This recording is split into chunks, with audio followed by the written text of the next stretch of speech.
номер 1 мектеп лицейінің қазақ тілі мен әдебиеті пәні мұғалімі, президент қолынан ерен еңбегі үшін медалін алған Қазақстан Республикасының 2023 жылғы үздік педагогы, халық алғысы наградасының иегері, сонымен қатар Ыбырай Алтынсарин атындағы төс белгі иегері, құрметті де қадірменді қонағымыз Рахимова Эльмира Ерсалимқызы келіп отыр. Қош келдіңіз. Қалыңыз қалай? Жақсы. Көп рахмет, алтын уақытыңызды бөліп бізге келгеніңіз үшін. Онда сұхбатымыздың алғашқы сұрағына көшейік. Жалпы қазақ тілі пәні мұғалімі болуды өзіңіз таңдадыңыз ба? Балалық арманыңыз қандай еді?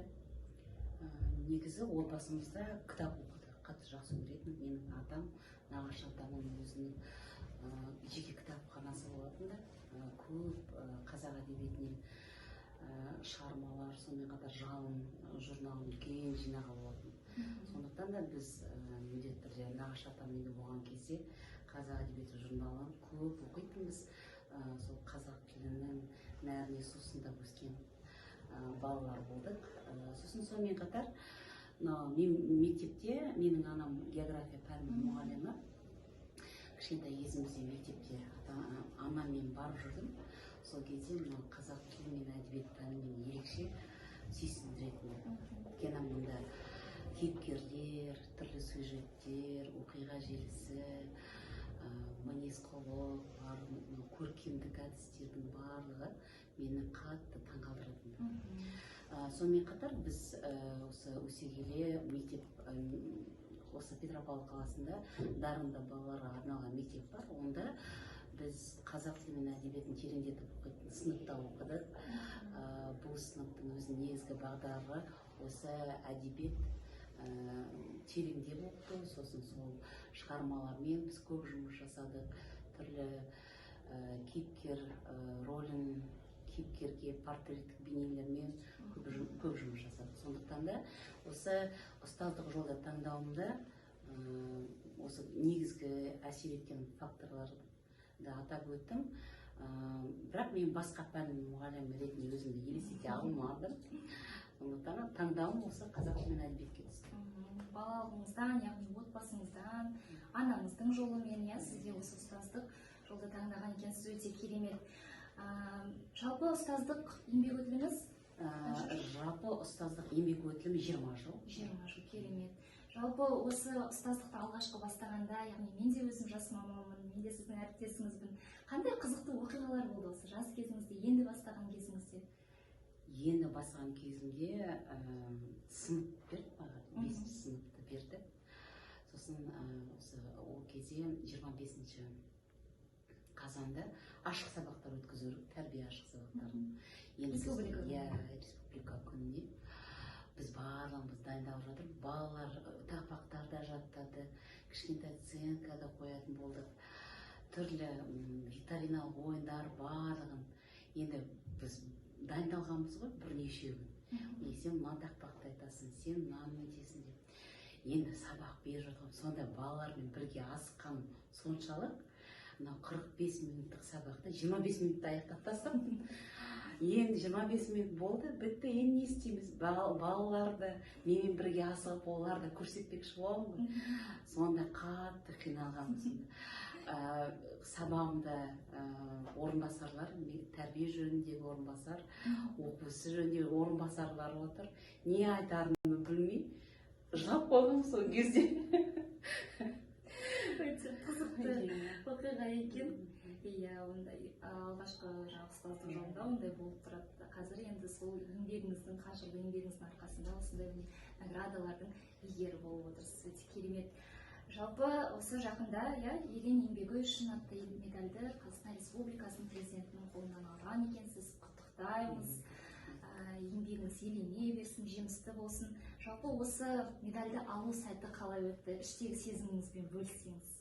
Мен үшін бұл өте бір тарихи сәт. Енді құрмет, яғни менің еңбегімнің бағалануы, осы оқушыларым арқылы менің педагогикалық үрдістегі жетістіктерімнің бағалауы, ал үлкен жауапкершілік, бұл марапатқа ие болып,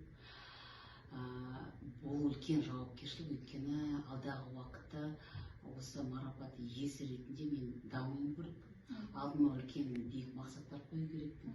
Және сол мақсаттарға жету үшін өзімді үздіксіз дамуға бейімдеп үлкен жоспарлар құруым қажет деп есептеймін. Өте толғаныс үлкен болды, көп болды, қатты. Бұл аурасы сол жердегі үлкен бір атмосфераның өзі ерекше болды. Астана қаласында Тәуелсіздік сарайында өтті марапаттау. Сол сәт әлі күнге дейін бір кино секілді көз алдымнан елестеді, әлі күнге дейін сол сезімдемін. Сондықтан да жүрген жерімде айтып жүремін, өте қатты толқу болды менде. Бірақ өте қуаныштымын. Осындай республикалық деңгейде осы елбасының қолынан осындай марапатқа ие болғаныма.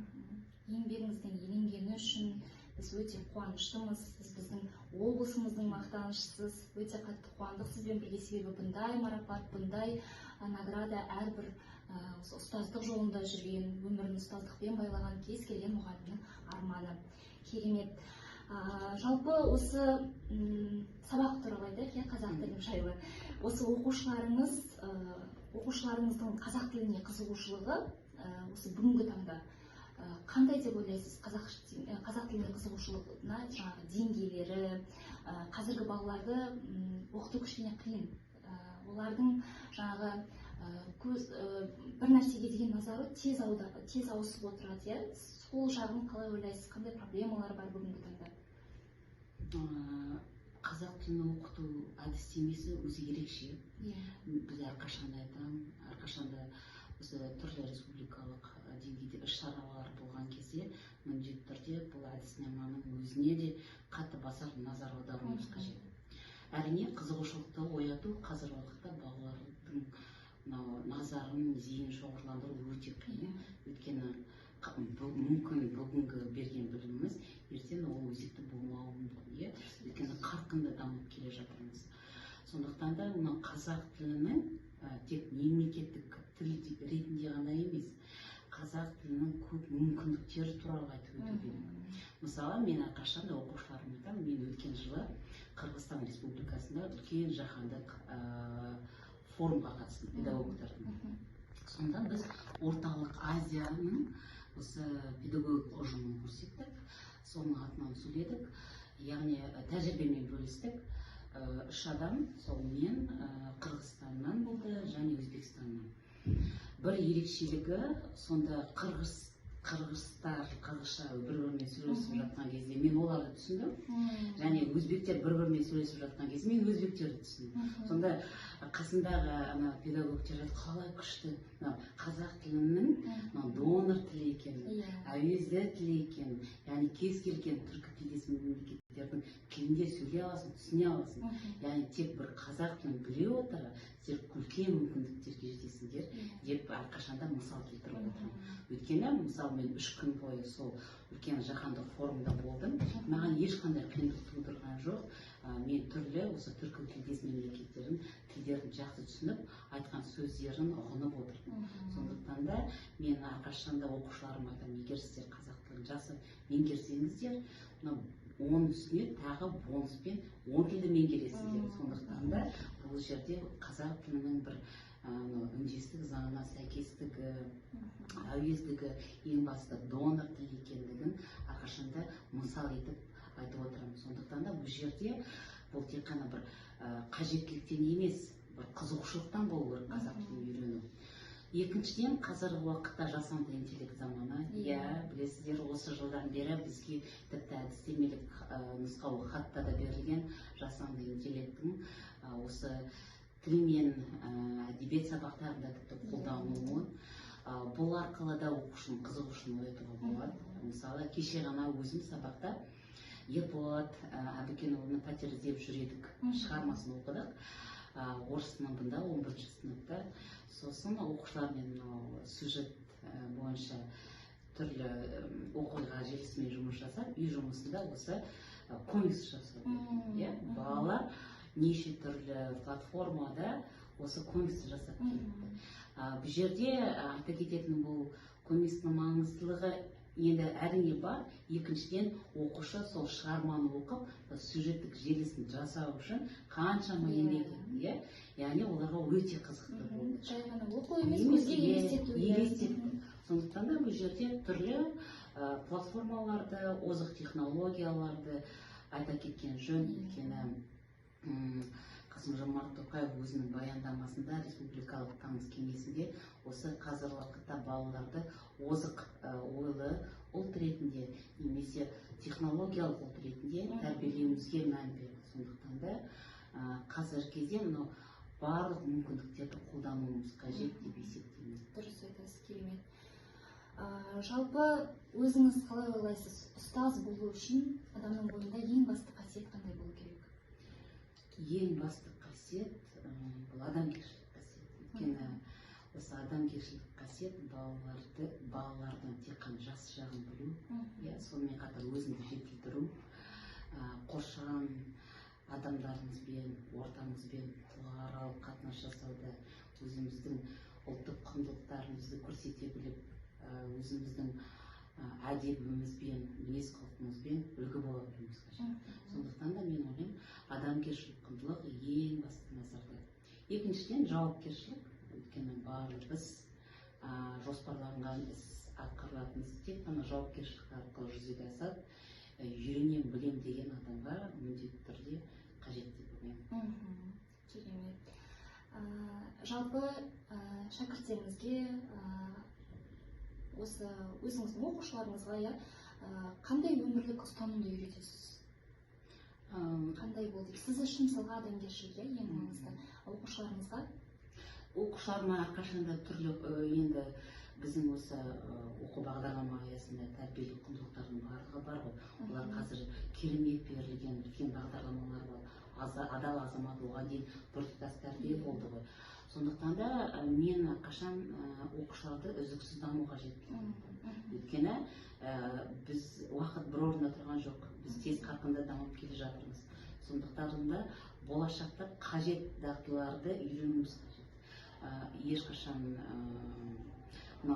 тоқтамай әр білімнің функционалдығын, яғни өміршеңдігіне назар аудару керек. Сондықтан да бала өзінің түрлі жақта дамуына бас назар аудару. Дұрыс айтасыз. Бүгін білдім, үйрендім екен деп отырып қалса, ертеңгі күні ол білімдеріңіз ескіріп қалуы мүмкін. Сол себептен күнделікті жаңартып отыру керек. Дұрыс айтасыз. Жалпы қазақ тілінің болашағын қалай елестетесіз? Болашаққа бір көз жүгіртейікші.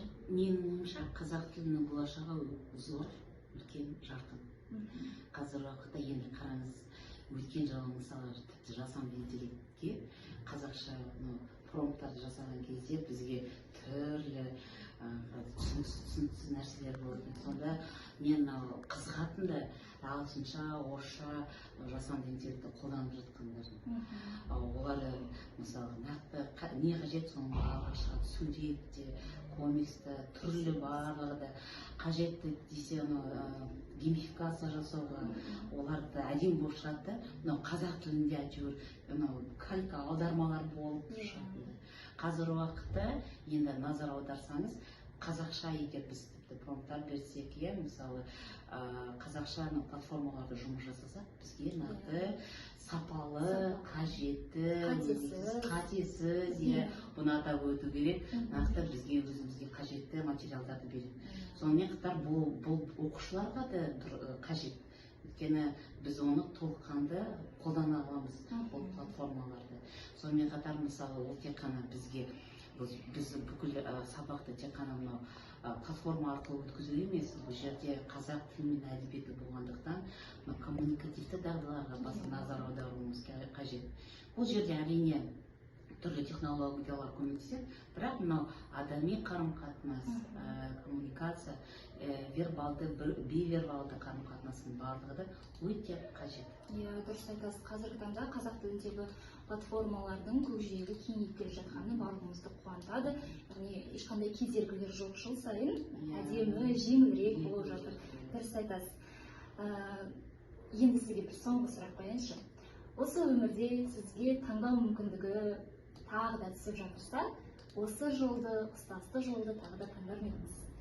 Әрине, кітабын осы жолы таңдап едім. Шын айтқанда, басқа мамандық иесі ретінде өзімді елестетіп көрген жоқпын. Өйткені осы ұстаздық мамандыққа келуіме де мысалы отбасы, сонымен қатар менің ортам септігін тигізді.